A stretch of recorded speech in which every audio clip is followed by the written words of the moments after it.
To my channel Ambika वाले। देखिए, आज मैं एक्सरसाइज 3.6 के बारे में चर्चा करूंगा। इससे पिछले वाले वीडियो में मैंने सारे 3.5 तक के सारे सवाल करके दिए आपको। 3.6 में क्वेश्चन नंबर 1 का सेकंड है। क्वेश्चन ये कह रहा है कि solve the following pair of equations by reducing them to a pair of linear equation. ये लीनियर इक्वेशन है और इसे रिड्यूसिंग करना है, रिड्यूसिंग करके फिर इसे सॉल्व करना। आप इसको ऐसे भी सॉल्व कर सकते हैं, लेकिन ये ज़्यादा टेढ़ा हो जाएगा। देखिए, जैसे 2/√x है, क्या इसको मैं 2 इंटू 1/√x लिख सकता हूँ? और यदि लिख सकता हूँ तो फिर मैं इस पूरे को यदि u मान लूँ तो इसे हम 2u लिख सकते हैं। उसी तरीके से 3/√y, इसको 3 इंटू 1/√y लिख सकते हैं। और यदि मैं इसको v मान लूँ तो ये 3v हो सकता है। यही चीज़ आपको यहाँ मान कर चलना है। तो आप चलिए, सबसे पहले let 1/√x equal to u and 1/√y equal to v। तो ऐसा आप मान लेते हो तो ये क्या हो जाएगा, 2u प्लस ये 3v इक्वल टू 2। नीचे वाला ये, इसको आप कहिए इक्वेशन थर्ड है ये। फिर नीचे में 4u minus 9v equal to -1, ये आपका अगला इक्वेशन फोर्थ हो जाएगा। अब इस तरीके से, अब देखिए इसमें इक्वेशन फर्स्ट, थर्ड और फोर्थ में कोई भी u और v आपस में इक्वल नहीं है, तो क्यों ना हम इसको v को यदि इक्वल करें तो इसके लिए 3 से इसको मल्टीप्लाई करें, और यदि u को इक्वल करें तो इसे 2 से मल्टीप्लाई करें। आपकी मर्जी, आप किसी को भी इक्वल कर सकते हैं। तो आप 3 से मल्टीप्लाई करके इसको इक्वल कर दीजिए तो हो जाएगा 6u plus 9v equal to 6, और इसको एज इट इज छोड़ दीजिए। 4u minus 9v equal to -1। अब आप इसे प्लस कर दीजिए, 10u ये कट जाएगा, ये जाएगा equal to 5। So u equal to 5/10। So u की वैल्यू निकल गया 2। अब ये u की वैल्यू जो निकला, अब ये वैल्यू आप किसी भी थर्ड फोर्थ इक्वेशन में रख दीजिए तो आपका v का वैल्यू निकल जाएगा। आप लिखिए, put the value of u equal to 1/2, u equal to 1/2 in equation third. Equation third में इसको पुट करना है, ठीक है। वैल्यू पुट कर देते हैं हम 3 में। आपका ये है 2u, u की जगह 1/2 प्लस 3v इक्वल टू 2, ये कैंसिल हो जाएगा। v इक्वल टू 2/3, ये माइनस हो जाएगा, पहले ये जाके उधर 2 माइनस 1/3 इक्वल टू 1/3। अब देखिए, v की वैल्यू आपने निकाल दिया, अच्छा u की वैल्यू निकाल दिया। अब u और v की वैल्यू आप यहाँ पुट कर दीजिए, इससे आपका x और y की वैल्यू निकल जाएगा। अब लिखिए, then 1/√x equal to u, और u की वैल्यू है 1/2। सो क्रॉस कर दीजिए, √x इक्वल टू 2, यानी x इक्वल टू 2² बोले तो 4। उसी तरीके से 1/√y इक्वल टू 1/3, क्रॉस कर दीजिए, √y equal to 3, then y equal to 3² equal to 9, यानी x और y की वैल्यू 4 और 9 इस तरीके से निकल जाता है। अब चलिए, अब हम इसी क्वेश्चन नंबर 1 का 8th क्वेश्चन देखते हैं। क्वेश्चन नंबर 8 आपके सामने है, 1/3x plus y plus 1/3x minus y। और ये जो क्वेश्चन है इसमें भी आपको इसे अलग से कुछ मान के चलना होगा, और इसको भी अलग से मान लीजिए।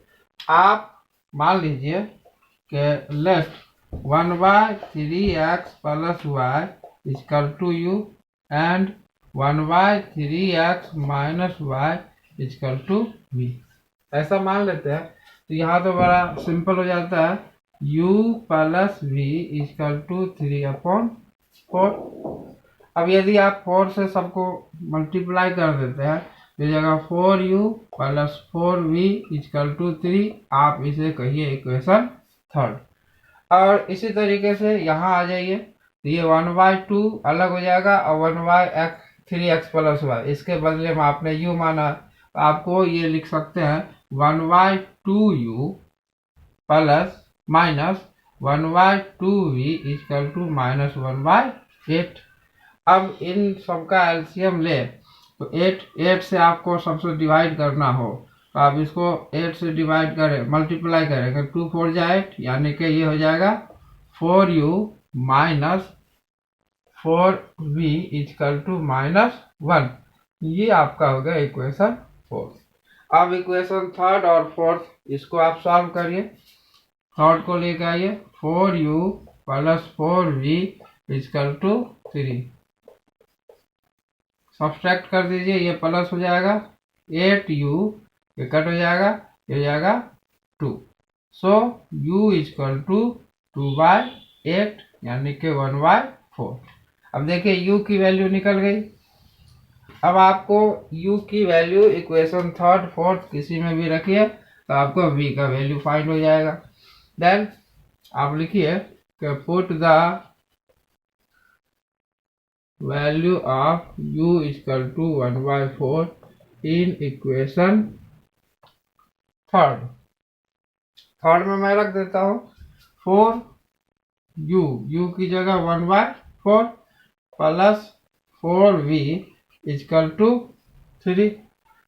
यही आपका इक्वेशन है, ये कट हो जाएगा, एक को उधर ले जाइए, 4v equal to 3 minus 1, then v equal to 2/4 यानी 1/2।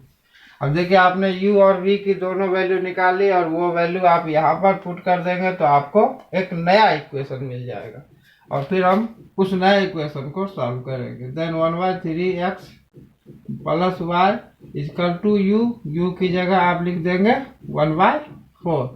सो 3x plus Y equal to 4, ये आपका पांचवा इक्वेशन हो जाएगा, फिफ्थ इक्वेशन।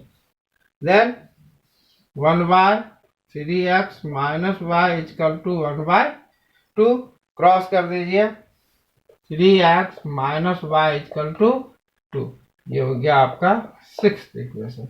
अब आप इन दोनों इक्वेशनों को सॉल्व करते हैं तो आपका ये क्वेश्चन कंप्लीट हो जाता है। तो आप पांचवा क्वेश्चन को यहाँ ले आइए, 3x plus Y equal to 4, ये फिफ्थ क्वेश्चन इक्वेशन था, प्लस कर दीजिए, ये हो जाएगा 6x कट हो जाएगा equal to 6, then x equal to 1। अब x की यही वैल्यू आपको पुट कर देना है इक्वेशन फिफ्थ में या सिक्स्थ में। अब लिखिए put the value of x equal to 1 in equation fifth. Equation fifth में वैल्यू पुट कर दीजिए, then 3 into 1 plus y equal to 4, y equal to 4 minus 3, so y equal to 1, और अभी x इजकल टू भी 1 निकला। इस तरीके से ये क्वेश्चन समाप्त हो जाता है। अब हम सेकंड क्वेश्चन पे चलते हैं। सेकंड का फर्स्ट क्वेश्चन है कि Ritu can row down stream 20 kilometre in 2 hour. Ritu down stream में यानी कि करंट के साथ, धारा के साथ 2 घंटे में 20 किलोमीटर जाती है, and up stream 4 kilometre in 2 hour, और करंट के अगेंस्ट ये 2 घंटे में 4 किलोमीटर आ रही है। तो आपको बताना है कि स्टिल वाटर में बोट की स्पीड क्या है और करंट की स्पीड क्या है।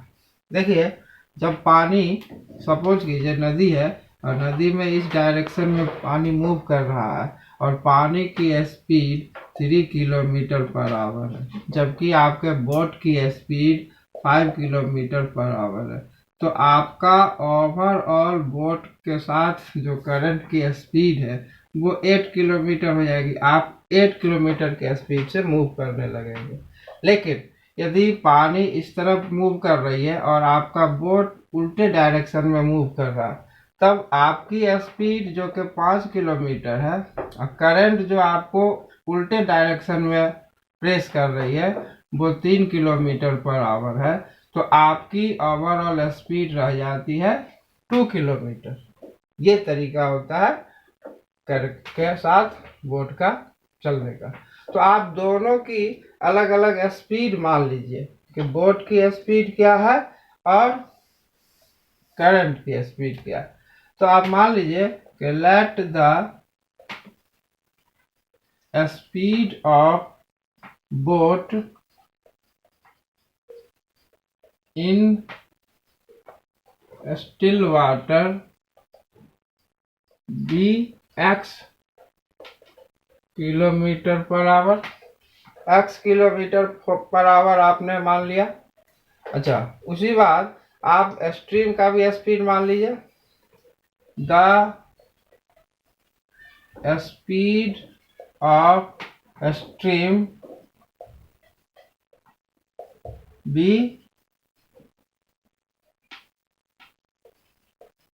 y kilometre per hour. आपने x और y दोनों स्पीड अलग अलग मान लिया। तो अब अप स्ट्रीम यानी के उल्टे डायरेक्शन में जब नाव उल्टे डायरेक्शन में आएगी तो उसकी ओवरऑल स्पीड क्या हो जाएगी। तो आप लिख सकते हैं speed upstream equal to x minus y kilometre per hour और स्पीड डाउन स्ट्रीम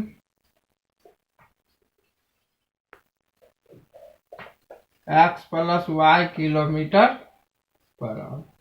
आप समझ रहे हैं। अब देखिए टाइम टेकिंग के बारे में। 20 किलोमीटर डाउन स्ट्रीम 2 आवर्स में कंप्लीट करती है। आप लिख सकते हैं कि time taken to cover time taken to cover 20 kilometer downstream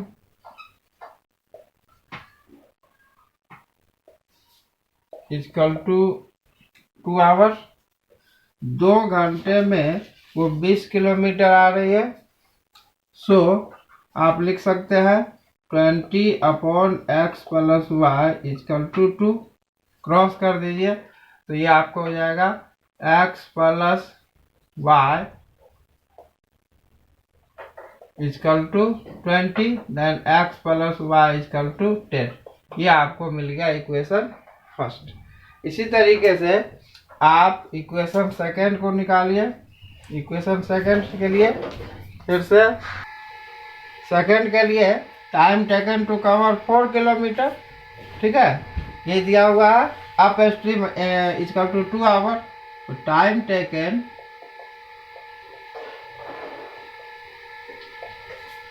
to cover 4 kilometre up stream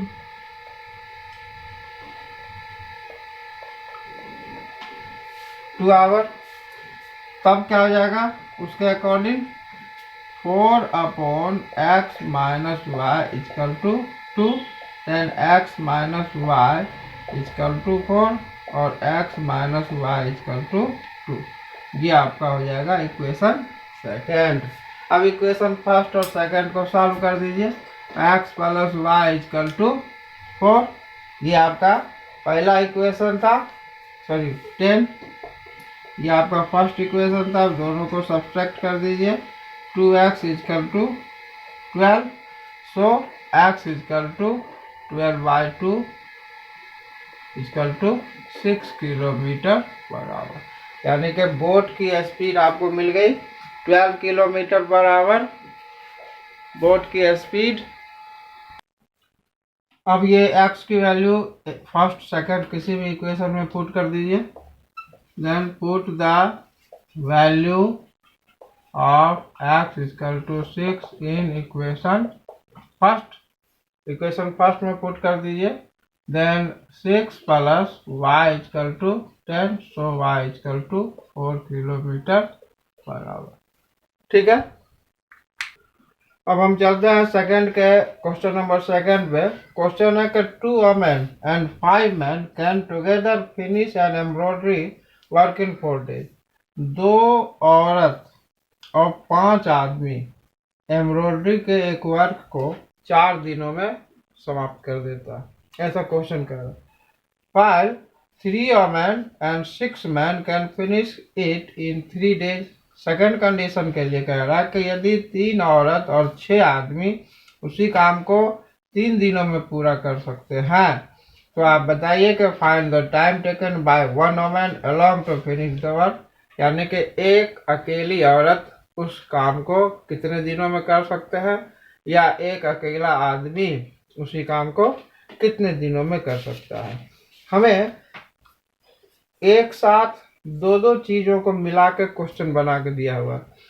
women और मैन दोनों को लेके मिला के उसका 4 दिन का काम दिया हुआ है, और फिर 3 वोमेन और 6 मैन को मिला के हमें दिया हुआ है काम, और हमें पर वोमेन अथवा पर मैन आपको बताना है कि वो काम कितने दिन में समाप्त होगा।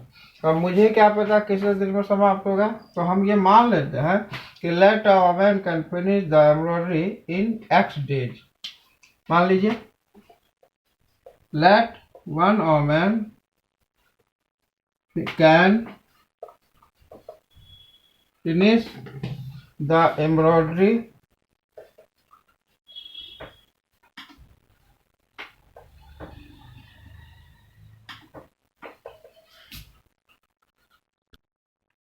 and 1 man can finish the embroidery in y days, and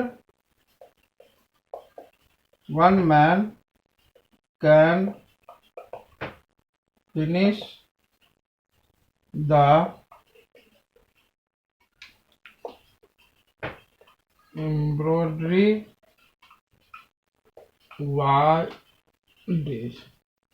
हमने मान लिया कि एक औरत एक काम x दिन में खत्म करती है, और एक आदमी एक काम y डेज में खत्म कर लेता है, ऐसा हम मान लेते। देन एक औरत एक दिन में कितना काम करेगी, आपको मैं ये हिंदी में भी लिख कर दिखाता हूँ। माना कि एक औरत एक काम x दिन में तथा आदमी y दिन में समाप्त करता है, तो एक औरत एक दिन में कितना काम करेगी। 1 woman 1 days work 1 by x, यानी एक औरत एक काम करती है 1 बाय x डेज में। इसी तरीके से एक आदमी एक काम 1 man 1 days work 1 by y days. एक आदमी एक काम 1 बाय y डेज में कर देगा।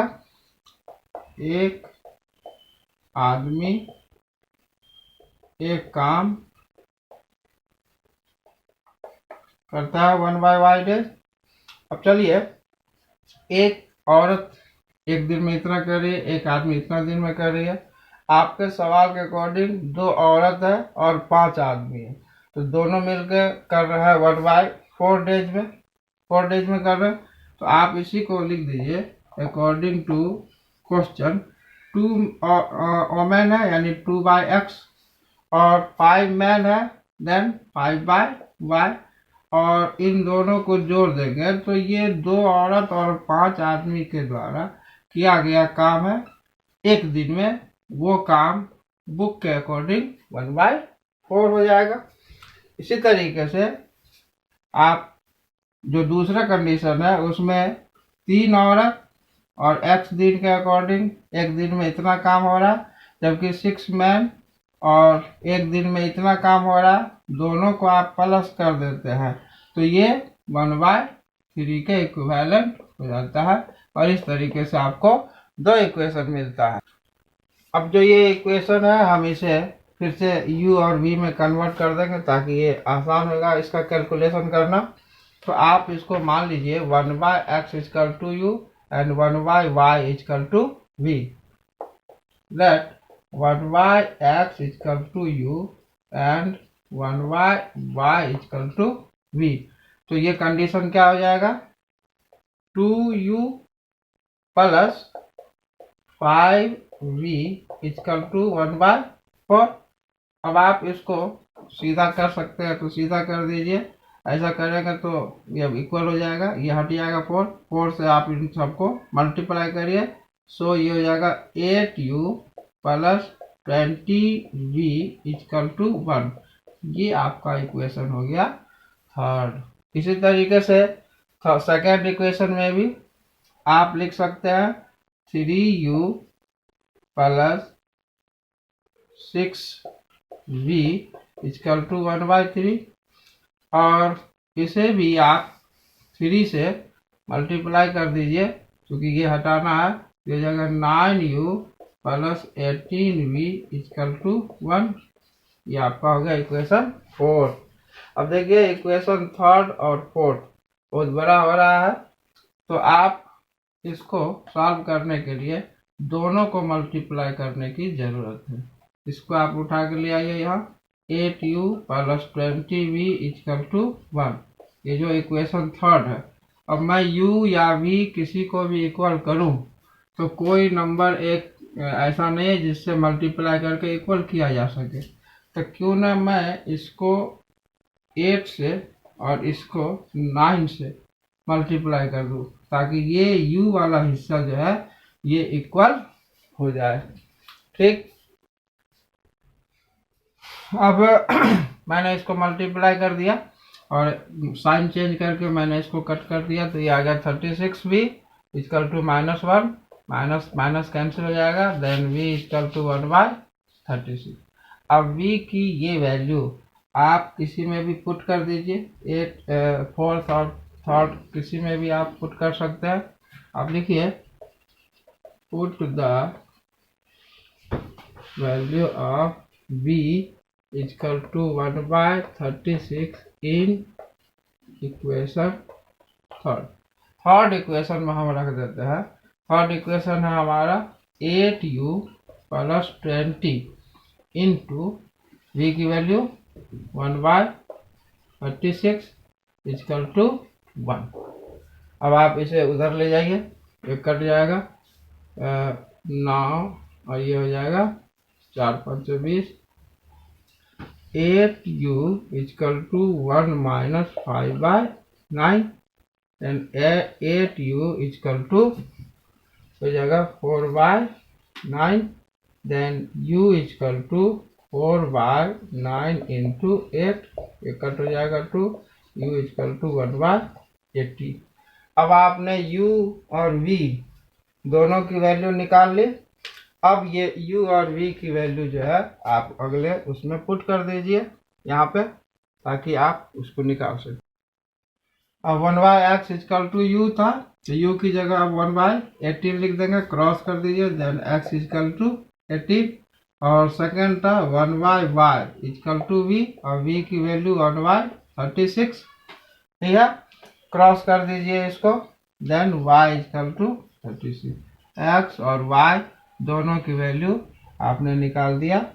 ये 18 डेज और 36 डेज में दोनों मेंस वोमेंस कर।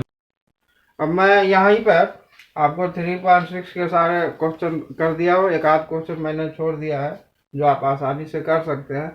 अगर आप लोगों को ये वीडियो पसंद आए तो कृपया लाइक और सब्सक्राइब जरूर करिए, शेयर भी कर सकते हैं और अपने किसी भी तरह का कमेंट्स बॉक्स में लिखें।